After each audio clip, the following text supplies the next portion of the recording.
Hello and welcome back to the channel everyone. This is Basit sir welcoming you to your own classes, Third Tutors. We are going to start with third lecture of chapter number 1 of Political Science Post-World War Political Developments. This is 9th standard lecture and the topics for the day are effects of Cold War and its 7 sub points. उसके अंदर में 7 और point है, बस उतना ही आज पढ़ेंगे हम लोग. काफ़ी बड़ा है, ज़्यादा डिटेल में लेंगे आज हम लोग लेक्चर ऑन these 7 points. ठीक है, अभी पहले थोड़ा कोल्ड वॉर को रिवाइज कर रहे थे कि कोल्ड वॉर क्या था. मैंने पिछले लेक्चर में तुम लोग को एक चीज़ बोली थी गेस करने के लिए, but none of the students, only one student, I won't be taking the name, ठीक है, उसने व्हाट्सएप पे हमारे ग्रुप पे मैसेज किया था कि sir it can be a nuclear war between Russia and America. But वो करेक्ट आंसर नहीं है, but at least she gave it a try. But none of the students who उन लोगों ने ट्राई भी नहीं किया. बट तुमको पार्टिसिपेट करना चाहिए लेक्चर में. मैंने कितनी बार बोला है कि you need to participate in the lecture which I am teaching you right now, just because it gives me a positivity to teach more and more. Okay, so let us proceed. पहले तो cold war क्या है वो देख लेते हैं. Cold war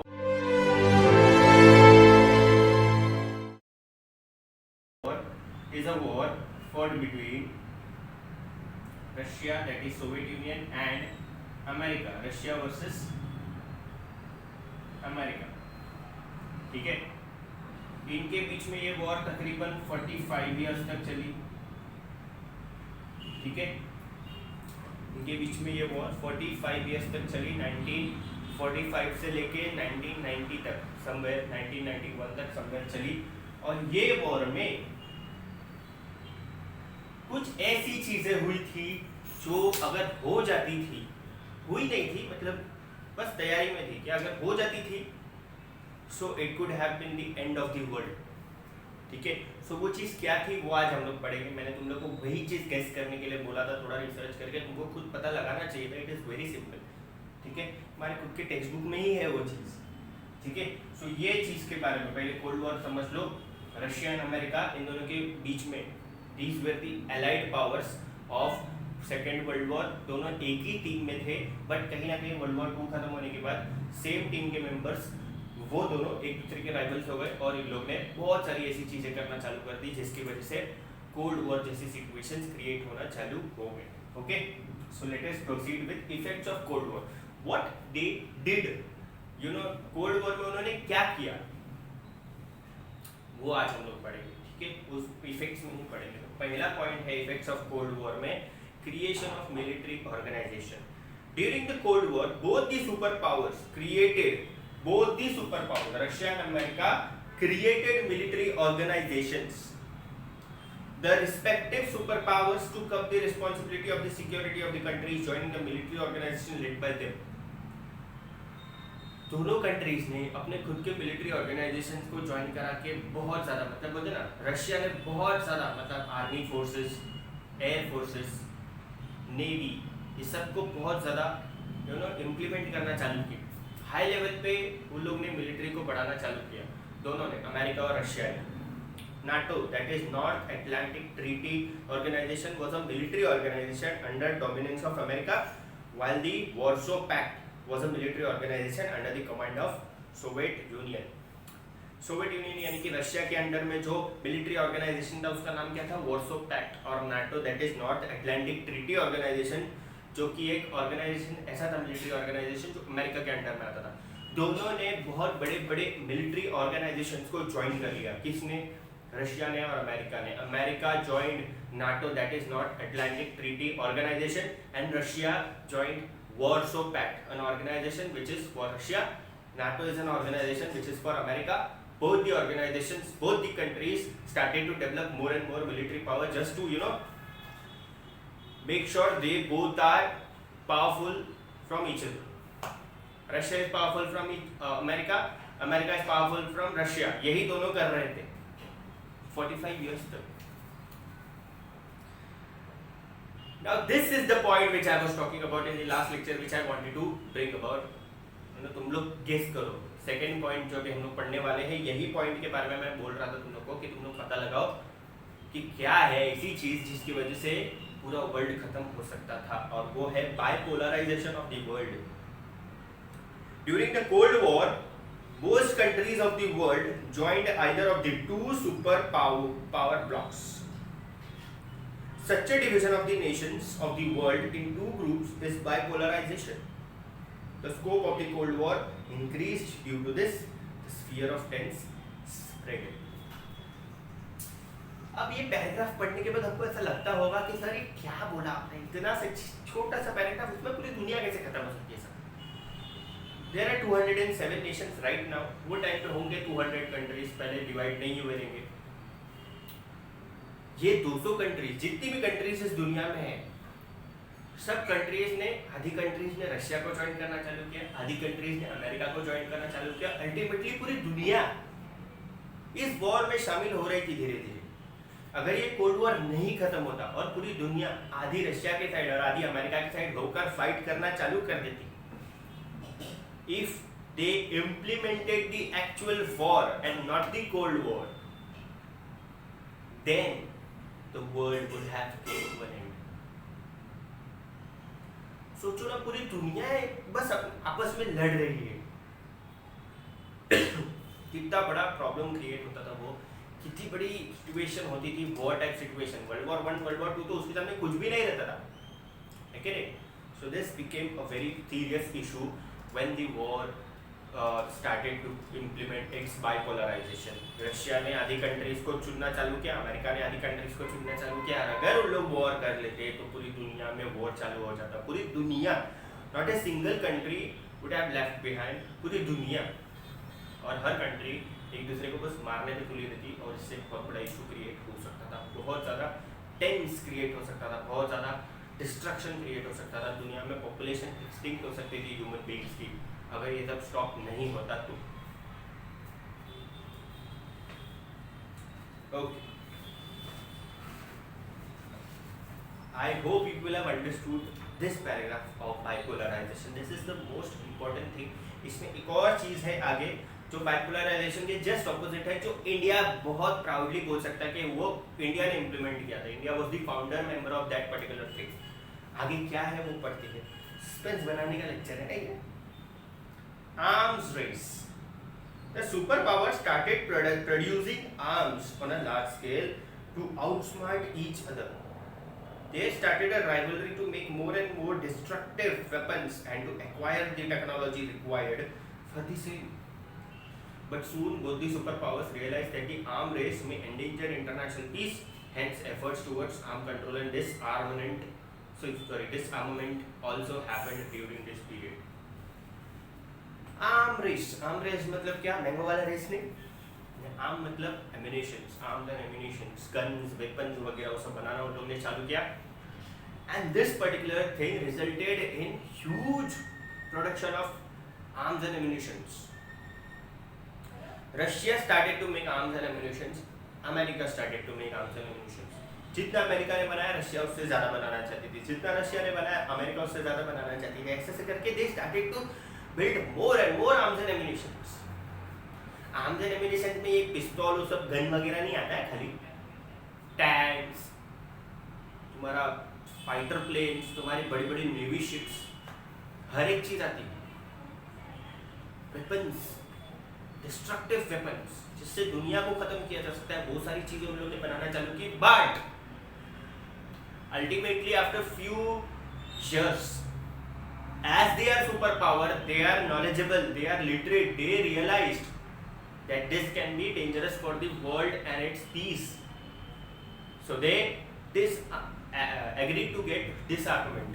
मतलब उन लोग ने ये चीज गिव अप कर दी कि हम आर्म्स एंड एमिनेशंस बना तो रहे हैं बट उसको यूज नहीं करेंगे जब तक बहुत ज्यादा जरूरत नहीं पड़ेगी.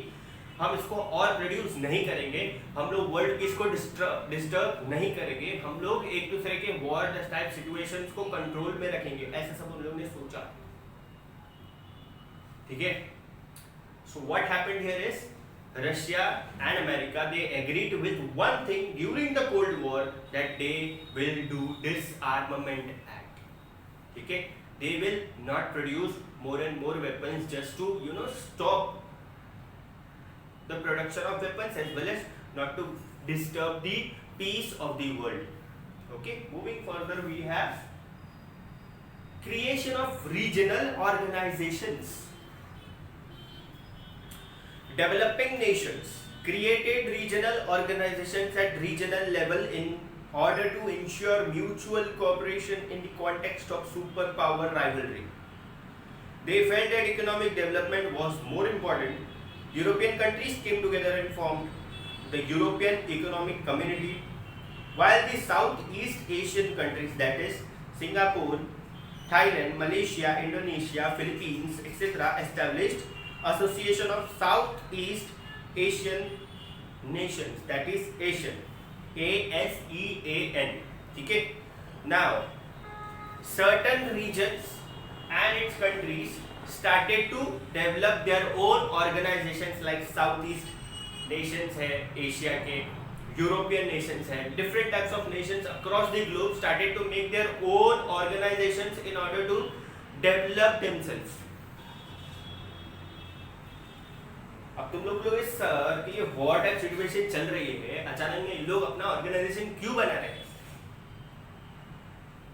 After second world war, if you remember, I have told you people, after second world war के बाद जितनी भी कंट्रीज ब्रिटिशर्स और यूरोपियन नेशंस के अंडर में आती थी, उन सारे कंट्रीज को फ्रीडम मिलना चालू हुआ, इंक्लूडिंग इंडिया. इंडिया को कब मिला था? In year 1947. और उन सारी कंट्रीज को जब फ्रीडम मिला, they were not so rich, they were not so literate, they were not so developed, they were very backward, they were not so forward, and they started to develop themselves. जो development का सोचना है या दूसरी countries के war के बारे में सोचना है? रशिया और अमेरिका, जिसका हमारे कंट्री से कुछ लेना देना ही नहीं है, ऑब्वियसली होगा इंपोर्ट एक्सपोर्ट में, बट द थिंग इज वो टाइम पे इतना इंपॉर्टेंट नहीं था कि उनके वॉर में हमको शामिल होना है या हमको पार्टिसिपेट करना है. ऐसा ही टोल्ड यू, बाइपोलराइजेशन में पूरी दुनिया इंक्लूड हो रही थी, पर मैंने एक चीज बोला था कि कुछ ऐसी भी चीज थी जो हुई जिसके लिए इंडिया, जिसका इंडिया फाउंडर मेंबर था, वो इसके बाद वाला पैराग्राफ है. व्हाट हैपेंड हियर इज, जो कंट्रीज ने ऑर्गेनाइजेशंस बनाना चालू किया, साउथ ईस्ट एशियन कंट्रीज हैं, यूरोपियन नेशंस है, अफ्रीकन कंट्रीज है, डिफरेंट कंट्रीज जिनको अभी अभी फ्रीडम मिला था, उन लोग ने क्या किया? अपने डेवलपमेंट पे फोकस किया in order to develop themself and not focus on the work of the countries which are not at all related to their countries development. दूसरी कंट्री का वॉर चालू है, उससे उनको कुछ लेना देना नहीं था. They started and thought about the development of their own country. America, Russia, करने दो उनको वॉर, हम हमारा ऑर्गेनाइजेशन बना के डेवलपमेंट करेंगे, ना कि हम उनके वॉर में शामिल होंगे, ऐसा उनका मानना था. Next point, non alignment movement या non alignment you can say. In this period of the cold war, while the world was becoming bipolar, दुनिया बट रही थी. बाइपोलर मतलब दुनिया को दो पार्ट में डिवाइड करना, आधी रशिया, आधी America. There were some countries which did not want to join the superpower rivalry. कुछ ऐसी भी कंट्रीज थी जिनको इस पर्टिकुलर वॉर में शामिल नहीं होना था, ना किसी को, वो कंट्रीज को ना तो रशिया के साइड जाना था, ना तो अमेरिका के साइड जाना था. This was the thing. Such nations decided to stay out of the Cold War rivalry. उन्होंने डिसाइड किया कि उनको उस राइवल में पढ़ना ही नहीं है. अगर हम रशिया का साथ देंगे तो इन फ्यूचर अमेरिका हमको अटैक कर सकती है, अगर हम अमेरिका का साथ देंगे तो रशिया हमारे ऊपर अटैक कर सकती है. दोनों का साथ नहीं देना हमको. Their policy is known as non-alignment movement. We are not with Russia, we are not with America, we are not in this Cold War, we are just the audience, we are just thinking about our development, we are not going to put our legs between your war, and hence we are called as non-alignment movement. What we are called? We are called non-alignment movement. What we are called? We are called non-alignment movement. We are called non-alignment country. We are non-alignment movement country जो बोलता है, ठीक है. Non-alignment was an important moment during the Cold War. ठीक है. Non-alignment movement, अगला paragraph. The Asian and African countries, ये दो कॉन्टिनेंट की कंट्रीज ने मिलकर डिसाइड किया था कि नॉन अलाइनमेंट मूवमेंट चालू करेंगे, which became independent after the Second World War. Second world war के बाद Asian and African countries independent हुए और उन्होंने डिसाइड किया कि हम लोग नॉन अलाइनमेंट मूवमेंट चालू करेंगे. ठीक है। सेकेंड वर्ल्ड वॉर के बाद जिन कंट्रीज जो अफ्रीकन और एशियन कॉन्टिनेंट की जो कंट्रीज है जिनको अभी अभी इंडिपेंडेंस मिला था, जिनको डेवलपमेंट प्रायोरिटी ज़्यादा लग रही थी ना कि कोल्ड वॉर, उन्होंने डिसाइड किया कि हम लोग नॉन अलाइनमेंट मूवमेंट चालू करेंगे। Now the proudest moment of this non-alignment movement, the proudest statement right now I am reading is this movement started from 1961. कभी चालू हुआ था ये movement? 1961 under the leadership of India's prime minister Pandit Jawaharlal Nehru. किसके leadership में? India के prime minister के leadership में Pandit Jawaharlal Nehru. President of Yugoslavia Marshal Tito, president of Egypt Kamal Abdul Nasser, president of Indonesia doctor Sukarno and prime minister of Ghana doctor Kwame Nkrumah. So many countries and its presidents and prime ministers were involved in this non-alignment movement. India के जो पहले prime minister थे वो खुद इस particular movement के president थे। So it is a proudest moment for India that we were the part of, our country is the founder member, our country is the part of such a movement which is so huge during so huge war, such a huge war. So ये एक बहुत बड़ा remarkable चीज है जो तुमको याद रखना चाहिए, ठीक है। India is the founder member of non alignment movement. First prime minister of India Pandit Jawaharlal Nehru ji, he became the president of non-alignment movement during the Cold War fought between America and Russia for 46 or 45 years after the Second World War. When Second World War ended, Asian and African countries decided to develop themselves and not become a part of this rivalry of America and Russia, and hence they decided to make a separate group of their own countries, with certain presidents and prime ministers becoming the leader of that particular movement, which is known as non-alignment movement. I hope you people are clear with this concept of non-alignment movement. Bipolarization हुआ को starting से देखे, colonies बनी, colonies की वजह से demand बढ़ने की वजह से यूरोपियन कंट्रीज में अंदर ही अंदर टेंशन बढ़ता गया और उनके अंदर में पहले वॉर हो गई जिसका नाम था world war one. World war one जब खत्म हुई तो जर्मनी के ऊपर बहुत बड़ा धक्का लगा। वर्ल्ड वॉर वन जैसी सिचुएशन वापस से क्रिएट ना हो इसके लिए लीग ऑफ नेशन फॉर्म हुआ। Germany came with a new leader Adolf Hitler and बदले की भावना उनके अंदर बहुत ज़्यादा थी और उन लोगों को बदला लेने के लिए आए। And Germany attacked on several allied countries being the axis country. Second world war हुआ। सेकेंड वर्ल्ड वॉर चलने के बाद सेकेंड वर्ल्ड वॉर जब खत्म हुआ तो जर्मनी फिर से डिफीट हो गई और जर्मनी की डिफीट के बाद सेकेंड वर्ल्ड वॉर जब खत्म हुआ तो यूएनओ फॉर्म हुआ, यूनाइटेड नेशंस ऑर्गेनाइजेशन। और यूनाइटेड नेशंस ऑर्गेनाइजेशन अभी तक चल रहा है ये देखने के लिए कि वर्ल्ड वॉर 2 और 1 जैसी सिचुएशन ना हो। उस यूएनओ के फॉर्म होने के बाद एक अलाइड पावर्स में 2 कंट्रीज थी, अमेरिका और रशिया। उन दोनों का बहुत अच्छा रिलेशन था बट अचानक में they became the rivals and when they became rivals they started with cold war which lasted for 46 years. And cold war के टाइम पे बाइपोलराइजेशन हुआ, सब कंट्रीज को फ्रीडम मिलना चालू हुआ, कॉलोनीज डीकोलोनाइज हुई।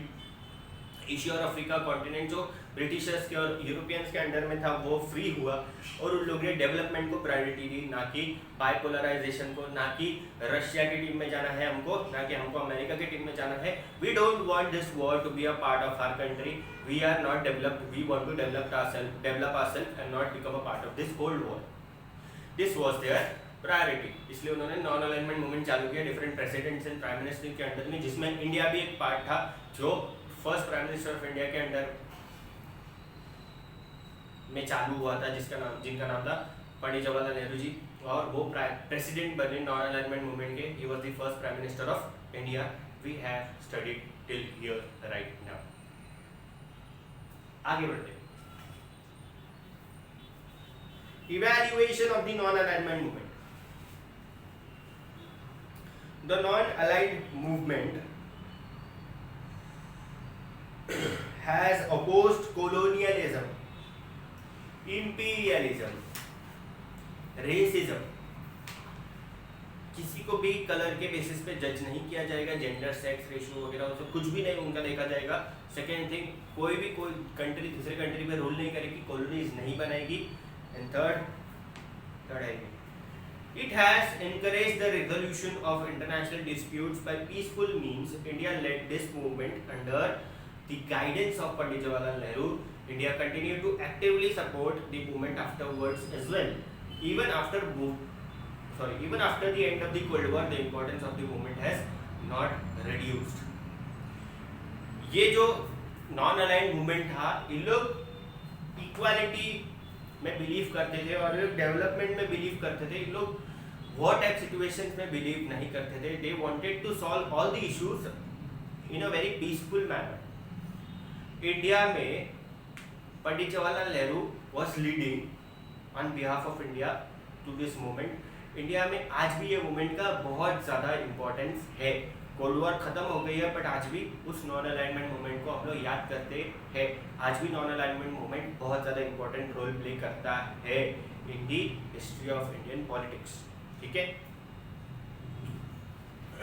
Moving further, the non aligned movement is based on internal principles of humanism, global piece and equality. Equality होनी चाहिए, पूरी दुनिया में शांति और अमन होना चाहिए, और ह्यूमैनिटी होनी चाहिए। It has inspired the less developed countries to come together. जो कंट्रीज बहुत कम डेवलप्ड है उन कंट्रीज को भी साथ में लेके चलना है और उन कंट्रीज को भी डेवलप करना है हमको।